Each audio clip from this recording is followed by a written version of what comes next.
Dear students, welcome to Akashvani Kannur.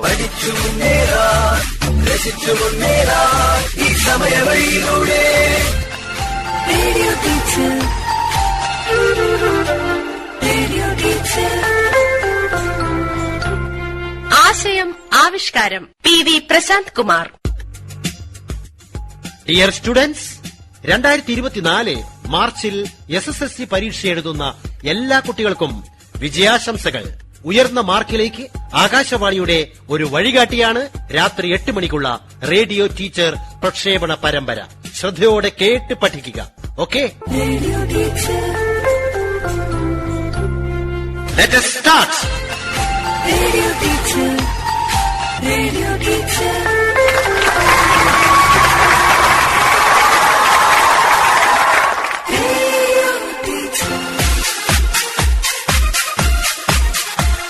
ഇതാ quiz മാസ്റ്ററായ teacher സ്വയം പരിചയപ്പെടുത്തുന്നു. ഒപ്പം വിവിധ സ്കൂളുകളിൽ നിന്നും ക്വിസിൽ പങ്കെടുക്കാനെത്തിയ ടീം അംഗങ്ങളായ 10ാം ക്ലാസ് വിദ്യാർത്ഥികളും. എന്റെ പേര് രാജു EP, ഗവൺമെന്റ് ഹൈസ്കൂൾ റയറോത്തെ ബയോളജി ടീച്ചറാണ്. ഇനി ഇതിൽ പങ്കെടുക്കുന്ന ടീമുകളെ പരിചയപ്പെടുത്തുകയാണ്. Team A. എന്റെ പേര് അദീന രാജേഷ്. എന്റെ പേര് ഏഞ്ചൽ മരിയ. ഞങ്ങൾ പറശ്ശിനിക്കടവ് HSS നിന്ന് വരുന്നു. ടീം ബി പരിചയപ്പെടുത്തിക്കോളൂ. എന്റെ പേര് സിയ റഹ്മ. എന്റെ പേര് പ്രജുൽ കെ മനോജ്. ഞങ്ങൾ GHSS മുണ്ടേരിയിൽ നിന്ന് വരുന്നു. Team C. എന്റെ പേര് റിഗ രാജീവ്. എന്റെ പേര് ദേവന. കോട്ടൺ മാച്ചസ് ഹൈസ്കൂളിൽ നിന്ന് വരുന്നു. Team D. എന്റെ പേര് അമൽ മനോജ്. എന്റെ പേര് നിവേദ ദേവി. ഞങ്ങൾ GBV HSS മോഡലിൽ നിന്ന് വരുന്നു. എന്റെ പേര് സോണി. എന്റെ പേര് സോനിഷ. ഞങ്ങൾ ചെമ്മലോട് ഹയർ സെക്കൻഡറി സ്കൂളിൽ നിന്ന് വരുന്നു. മാംസ്യ നിർമ്മാണവുമായി ബന്ധപ്പെട്ട് വളരെ പ്രധാനപ്പെട്ട ഒരു കാര്യമാണ് നമ്മൾ പഠിച്ചുകൊണ്ടിരിക്കുന്നത്. DNA-യിൽ നിന്ന് mRNA രൂപം കൊള്ളുന്നു എന്നുള്ളതാണ് ഒന്നാമത്തെ സ്റ്റെപ്പ്. mRNA അല്ലെങ്കിൽ messenger RNA forms from DNA. രണ്ടാമത്തെ സ്റ്റെപ്പ് mRNA ന്യൂക്ലിയസിന് പുറത്തെത്തുന്നു. mRNA reaches out from the nucleus. മൂന്നാമത്തത് mRNA റൈബോസോമിൽ എത്തുന്നു. mRNA reaches in ribosomes. റൈബോസോമുകളാണ് പ്രോട്ടീൻ സിന്തസിസിന്റെ സൈറ്റ്. അവിടെ വെച്ചാണ് പ്രോട്ടീൻ സിന്തസിസ് അല്ലെങ്കിൽ മാംസ്യ നിർമ്മാണം നടക്കുന്നത്. mRNA അവിടെ എത്തുന്ന സമയത്ത് തന്നെ സൈറ്റോപ്ലാസത്തിൽ നിന്ന് tRNA-കൾ, ട്രാൻസ്ഫർ RNA-കൾ, വിവിധ തരത്തിലുള്ള അമിനോ ആസിഡുകളെ റൈബോസോമിൽ എത്തിക്കും. അവിടെ വെച്ച് mRNA DNA-യിൽ കൊടുത്തിരിക്കുന്ന ഇൻഫർമേഷൻ അനുസരിച്ച് അമിനോ ആസിഡുകൾ റൈബോസോമുകൾ നിർമ്മിക്കുന്നു. ശരിക്കും പറഞ്ഞാൽ ഈ മെസ്സഞ്ചർ RNA ആണ് DNA-യിൽ നിന്ന് ഇൻഫർമേഷൻസ് എവിടെ എത്തിക്കുന്നത്? RNA-യിൽ എത്തിക്കുന്നത്.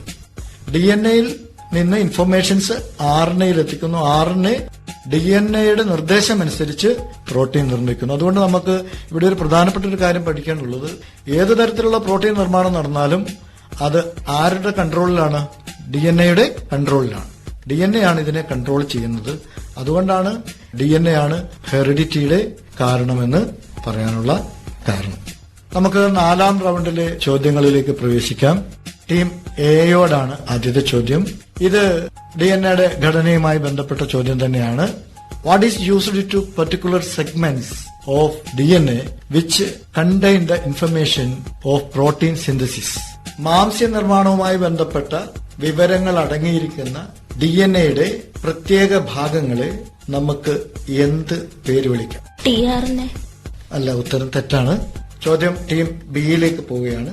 DNA-യുടെ ഓരോ ഭാഗത്തിനും ഓരോ പ്രത്യേക പ്രോട്ടീൻ സിന്തസിന്റെ ഇൻഫർമേഷൻ അടങ്ങിയിട്ടുണ്ട്. ആ പർട്ടിക്കുലർ സെഗ്മെന്റിന്റെ നമുക്ക് എന്ത് പേരിട്ട് വിളിക്കാം? RRNA. അല്ല, ഉത്തരം തെറ്റാണ്. ഉത്തരം വളരെ സിമ്പിൾ ആണ്. ജീൻ എന്നാണ് ഉത്തരം. അതിന്റെ ഓരോ ഭാഗത്തിനും ആ ഇൻഫർമേഷൻ തരാൻ പറ്റുന്ന ആ ഭാഗത്തിന് particular segment of DNA is called as a gene which have the information for the protein synthesis. Team ബിയോടാണ് ചോദ്യം. When we are studying about the chromosome number of human beings, it is indicated as 44XX or 44XY about the human beings. What is this 44 means? ക്രോമോസോമുകളെ പറ്റി പഠിക്കുമ്പോൾ മനുഷ്യരുടെ chromosome കോൺസ്റ്റിറ്റ്യൂഷനെ പറ്റി പറയുമ്പോൾ 44XX എന്നും 44XY എന്നും പറയാറുണ്ട്. അതിൽ 44 എന്തിനെയാണ് സൂചിപ്പിക്കുന്നത്? Somatic chromosome. യെസ്, ആൻസർ ശരിയാണ്. സൊമാറ്റിക് ക്രോമോസോംസ് എന്നാണ് അവയെ വിളിക്കുക. ടീം ബിക്ക് 5 പോയിന്റ് ലഭിച്ചിരിക്കുന്നു.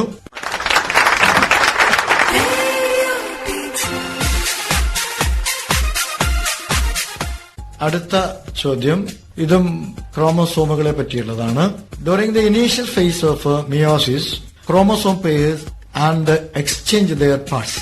മിയോസിസിന്റെ ആദ്യഘട്ടത്തിൽ ക്രോമോസോമുകൾ പെയറുകളാവുകയും അവയുടെ ഭാഗങ്ങൾ അങ്ങോട്ടും ഇങ്ങോട്ടും കൈമാറ്റം ചെയ്യുകയും ചെയ്യുന്നു. This is called crossing over. ഇതിനെ നമ്മൾ ക്രോസിംഗ് ഓവർ എന്നാണ് വിളിക്കുക. മുറിഞ്ഞു മാറൽ എന്നാണ് വിളിക്കുക. What is the result of this process? Team സിയോടാണ് ചോദ്യം. ടീം സിക്ക് ഉത്തരം അറിയില്ല. ചോദ്യം ടീം ഡിയിലേക്ക് പോവുകയാണ്. സന്തതികൾക്ക് അവരുടെ സ്വന്തം സ്വഭാവം ലഭിക്കുന്നു, അതായത് വ്യതിയാനം ഉണ്ടാവുന്നു, വേരിയേഷൻ ഉണ്ടാവുന്നു. Expression of new character in offsprings. പുതിയ സ്വഭാവങ്ങൾ രൂപീകൃതമാകും. അല്ലെങ്കിൽ മാതാപിതാക്കളെ പോലെ തന്നെയുള്ള കോപ്പികളായിരിക്കും ഉണ്ടാവുക. ഇത് പുതിയ ജനറ്റിക് കോമ്പിനേഷൻ, പുതിയ ജനിതക ഘടന ഉണ്ടാവുകയും പുതിയ സ്വഭാവങ്ങൾ ഉണ്ടാവുകയും ചെയ്യും. അങ്ങനെ നിരന്തരം ഒരു ജീവവംശം മാറിക്കൊണ്ടിരിക്കുകയും ചെയ്യും. അതുകൊണ്ട് ഭൂമിയിൽ പുതിയ ജീവജാലങ്ങൾ വീണ്ടും വീണ്ടും ഉണ്ടാകുന്ന പ്രക്രിയയിൽ ഏറ്റവും പ്രധാനപ്പെട്ട ഒരു സ്റ്റേജാണ് ഈ ക്രോസിംഗ് ഓവർ. ഈ ജനറ്റിക് കോൺസ്റ്റിറ്റ്യൂഷൻ പുതിയതായി വീണ്ടും ഉണ്ടാകുന്നതിന് കാരണം ഈ പ്രക്രിയയാണ്. ഇത് ഈ ചാപ്റ്ററിലെ ഏറ്റവും പ്രധാനപ്പെട്ട ഒരു കാര്യമാണ്. അതുമായി ബന്ധപ്പെട്ട ചോദ്യങ്ങളൊക്കെ പരീക്ഷയ്ക്ക് വരാറുണ്ട്. ടീം ഡിക്ക് 3 പോയിന്റ് ലഭിച്ചിരിക്കുകയാണ്. അടുത്ത ചോദ്യം ടീം ഡിയോടാണ്. നമുക്കറിയാം 46 ക്രോമോസോമുകളാണ്, 23 പെയർ ഓഫ് ക്രോമോസോമുകളാണ് മനുഷ്യർക്കുള്ളത്. ഈ ക്രോമോസോമുകളുടെ ഡിസോർഡറുകൾ ജനിതക രോഗങ്ങൾക്ക് കാരണമാക്കാറുണ്ട്. Genetic diseases. What is the name of genetic disease caused by disorder of gene 11th pair of chromosome in human beings? മനുഷ്യരുടെ 11ാമത്തെ ജോഡി ക്രോമോസോമിൽ ഉണ്ടാവുന്ന തകരാറ് മൂലം ഉണ്ടാവുന്ന ജനിതക രോഗം ഏതാണ്? ഉൽപരിവർത്തനം, മ്യൂട്ടേഷൻ. അല്ല, ഉത്തരം തെറ്റാണ്. ചോദ്യം ടീം ഇയിലേക്കാണ് പോകുന്നത്. Sickle cell anaemia. Sickle cell അനീമിയാണ് ഉത്തരം. 3 പോയിന്റ് ടീം ഇക്ക് ലഭിച്ചിരിക്കുകയാണ്. അടുത്ത ചോദ്യം ടീം ഇയോടാണ്. ഈ ചാപ്റ്ററിലെ മറ്റൊരു പ്രധാനപ്പെട്ട ഭാഗമാണ് മ്യൂട്ടേഷൻ അല്ലെങ്കിൽ ഉൽപരിവർത്തനം. അത് നമ്മൾ അതിനെപ്പറ്റി അടുത്ത ചാപ്റ്ററിൽ പഠിക്കുന്നുണ്ട്. ഹ്യൂഗോ ഡിബ്രീസ് എന്ന് പറയുന്ന ശാസ്ത്രജ്ഞനാണ് കൂടുതൽ അതിനെപ്പറ്റി വ്യക്തമാക്കിയത്. മ്യൂട്ടേഷന്റെ നിർവചനം പറഞ്ഞിരുന്നത് പെട്ടെന്നുണ്ടാവുന്ന അടുത്ത തലമുറകളിലേക്ക് കൈമാറ്റം ചെയ്യപ്പെടാവുന്ന മാറ്റങ്ങളാണ് ഉൽപരിവർത്തനം അല്ലെങ്കിൽ സഡൻ ഹെറിറ്റബിൾ ചേഞ്ചസ്.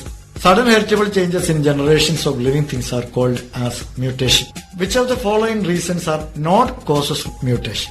മ്യൂട്ടേഷന് കാരണമല്ലാത്ത സ്റ്റേറ്റ്മെന്റുകളാണ് ഇനി പറയാൻ പോകുന്നത്. ഏതാണ് കാരണമല്ലാത്തത് എന്നാണ് പറയുന്നത്. 1. Defects in duplication of DNA. DNA ഇരട്ടിപ്പിക്കൽ ഉള്ള തകരാറ്. 2. Global warming. 3. സർട്ടൻ കെമിക്കൽസ്, ചില രാസവസ്തുക്കൾ. 4. റേഡിയേഷൻസ്, വികിരണങ്ങൾ. ഗ്ലോബൽ വാർമിംഗ് ആണ് ഉത്തരം. ടീം ഇക്ക് 5 പോയിന്റ് ലഭിച്ചിരിക്കുകയാണ്. ഓക്കെ, നമ്മൾ അടുത്ത ചോദ്യം ടീം ഇയോട് തന്നെയാണ് ചോദിക്കുന്നത്. ചോദ്യം ഇതാണ്: the nitrogen base absent in RNA. RNAയിൽ ഇല്ലാത്ത നൈട്രജൻ ബേസ് ഏതാണ്? തൈമിനാണ് ഉത്തരം. ടീം ഇക്ക് 5 പോയിന്റ് ലഭിച്ചിരിക്കുകയാണ്. മറ്റൊരു ചോദ്യം ടീം ഡിയോടാണ് ചോദ്യം. What are the components of nucleotides in a basical unit of DNA or RNA? DNAയുടെയും RNAയുടെയും അടിസ്ഥാന ഘടകമാണ് ഒരു ന്യൂക്ലിയോടൈഡ്. ന്യൂക്ലിയോടൈഡുകളിൽ അടങ്ങിയിരിക്കുന്ന കമ്പോണന്റ്സ്: പഞ്ചസാര, നൈട്രജൻ ബേസ്, ഫോസ്ഫേറ്റ്. ഓക്കെ, ഉത്തരം ശരിയാണ്. ടീം ഡിക്ക് 5 പോയിന്റ് ലഭിച്ചിരിക്കുകയാണ്. അടുത്ത ചോദ്യം ടീം സിയോടാണ്. ചോദ്യം ഇതാണ്: some of the genetic constitution are given below. ചില ജനിതക ഘടനകൾ ഇനി പറയാൻ പോകുന്നു. Which is the following one of the female of human beings? അതിൽ ഏതാണ് ഫീമെയിൽ, സ്ത്രീകളുടെ ജനിതക ഘടന? A 22XX 22XX, B 44XY, C 22XY, D 44XX. 22XX. ഉത്തരം തെറ്റാണ്. ചോദ്യം ടീം ബിയിലേക്ക് പോവുകയാണ്. 44XX. 44XX ആണ് ഉത്തരം. ടീം ബിക്ക് 3 പോയിന്റ് ലഭിച്ചിട്ടുണ്ട്. ടീം ബിയോടാണ് അടുത്ത ചോദ്യം. വിവിധ തരത്തിലുള്ള RNAകളുണ്ട്. അതിലൊരു RNA ആണ് tRNA. മാംസ്യ നിർമ്മാണത്തിൽ tRNA എന്ത് ജോലിയാണ് ചെയ്യുന്നത്? What is the function of tRNA in protein synthesis?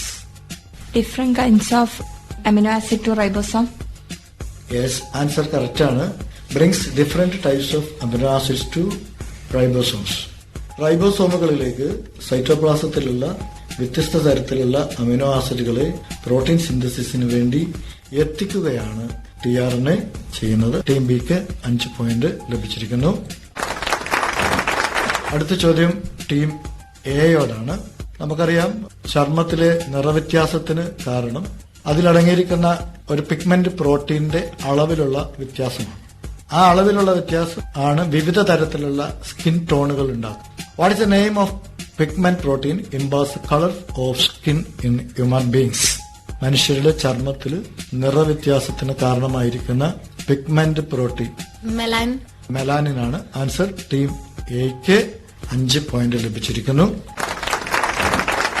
ഇന്നത്തെ റേഡിയോ ടീച്ചർ പരിപാടിയിൽ ഓരോ ടീമിനും ലഭിച്ച പോയിന്റുകൾ അറിയാം. ടീം എ പറശ്ശിനിക്കടവ് HSS 28 പോയിന്റുകളാണ്. ടീം ബി മുണ്ടേരി HSS 52 പോയിന്റാണ്. Team C Kottayam Rajas HS 10 പോയിന്റാണ്. ടീം ഡി മാടായി HSS 52 പോയിന്റാണ്. ടീം ഇ ചെമ്പിലോട് HSS 28 പോയിന്റാണ്. Team B Munderi HSS, team D Madayi HSS 52 point വീതമാണ് ലഭിച്ചിരിക്കുന്നത്. റേഡിയോ ടീച്ചർ പരിപാടിയിൽ പങ്കെടുത്ത എല്ലാ കുട്ടികൾക്കും പ്രത്യേക അഭിനന്ദനങ്ങൾ അറിയിക്കുകയാണ്.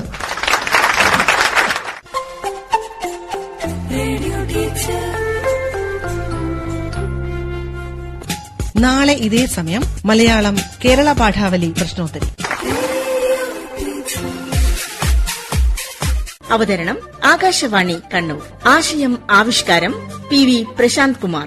നിർവഹണ സഹായം AK രതീഷ്, സീഷ മാനു, ശ്രീകല ബിജു, ജ്യോതി രാജീവ്, കവിത നാഥ്.